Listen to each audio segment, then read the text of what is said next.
The first question of my assignment is, what are the different similarities between the three texts?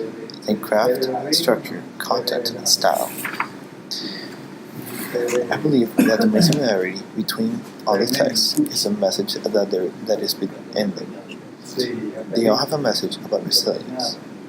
Although we might think, although some of them might use little metaphors like animals or a pool, one of them uses a story with Jeanette Walls.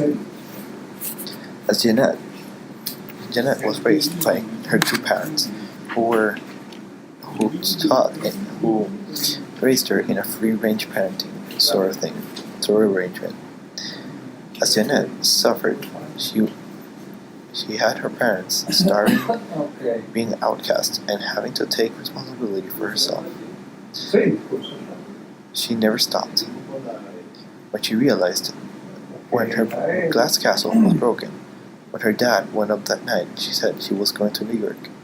She completely kept going and just broke the facade that her dad had put on her, that they were going to live in this fantasy castle made of glass. The glass castle shattered. This is similar to the hummingbird story, how they will never stop going, because as the text says,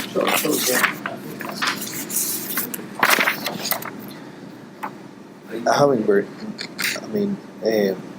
they can fly more than 500 miles without pausing to rest. But when they rest, they come close to death. On frigid nights, or when they are starving, they retreat into torpor. Their metabolic rate slowing to a 15th of their normal sleep rate. Their hearts sliding nearly to a halt, barely beating, and if they are not soon warmed, if they do not soon find that which is sweet, their hearts grow cold and they cease to beat. That is what Hoyas Voladores is all about. Persistence also. Jeanette is like a modern day hummingbird. She never stopped going, and that is why she succeeded. If she had been caught in the facade and kept going with her parents, she probably would have not ended up being so successful. By getting a good job, being married, and she would have probably ended up like a crazy person, such as her dad or her mother. Also, in the text, Women's Hour YMCA, there is reference to the persistence thing. YMCA, the text says, early morning 3 times a week we gather at the shallow end, young, old, not quite old, black, white, Asian, Hispanic, Noreen, and Vivian, and true love. All this means is that no matter where you come from, you can find your pool where everyone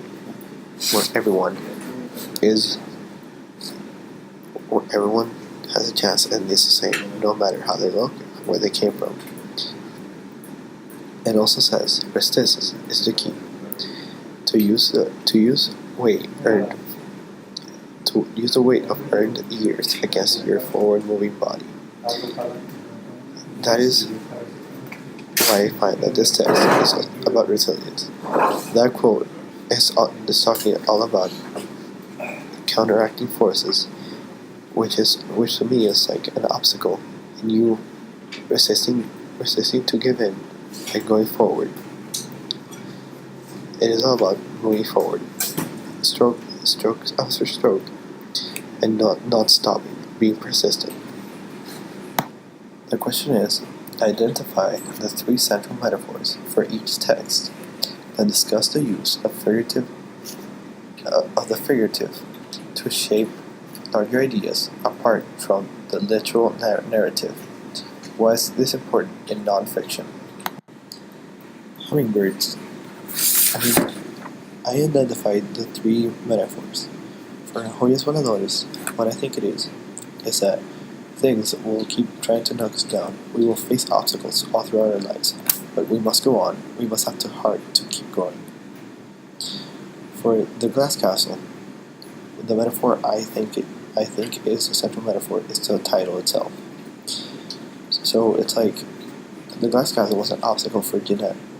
So even when our glass castle shattered, we must go on into reality, face it, face first, and not be caught in the facade of a fantasy world. For YMCA, what I think is a central metaphor is that we must resist obstacles, such as water resists us. For, for example, one of the quotes that is on the text is, "Resistance is key to use the weight of earned years against your forward moving self." So, basically it is saying to use everything that you have and have gathered all throughout your life and use it to guide you forward. I believe it is especially important for non-fiction stories to have these metaphors. This is because in non-fiction you are supposed to tell a story. Maybe your message isn't conveyed as effectively as if you use a metaphor. For example, in the Glass Castle, if Jeanette just would have not talked about her glass castle and how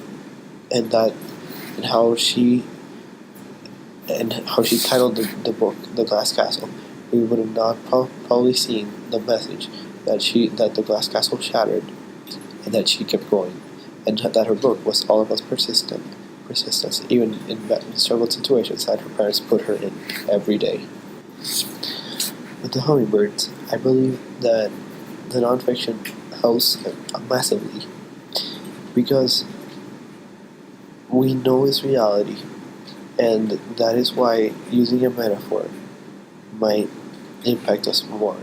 So since we know it's real, and that we see a real life example, for example hummingbirds, that they don't never stop going, because if they stop they will cease to exist, as the text says, that we must keep going, we must keep our hearts beating, and keep going no matter what the circumstance is. The third question is if nonfiction is crafted, is it actually true? What is the purpose of nonfiction if not the actual recording of the fact? How would these texts be altered if they were only the recordings of fact without craft? Something that might have not truly happened, but is a reality to you, is nonfiction, I believe. It might not be the recording of what actually happened, but it is what you felt. So, why I think it can be true, even if it did not happen, because it might have been true to you. You might be telling a universal truth, which I believe is still nonfiction. It might not be the recording of fact. For example, I believe that Jeanette Wall's story might have not actually happened just as she said. I believe a lot of the examples that she gave, for example, that her dad came home drunk every night, might have not been exactly true, and he might have exaggerated her situation a little bit. This does not make it false, because she was in a situation such as the one she said. So, the whole purpose of this is to try to convey the message better than if by people just analyzing the evidence that you are giving. Just elaborating into these kind of things can help the text, because if these things weren't here, the message would not be as clear in the text. If Jeanette would have not exaggerated this kind of thing, then we probably would have not gotten the message. The message would have not been so clear as it was.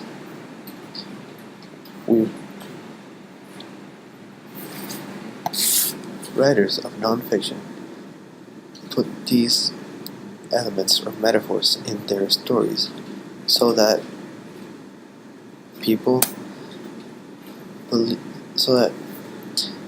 I think it's the most effective way of communicating a message, because if we know it is a real life example, yet there's a metaphor conveying a message, then the message is more effective on the person, because we know it's not a made up story, and at the same time it is conveying a powerful message.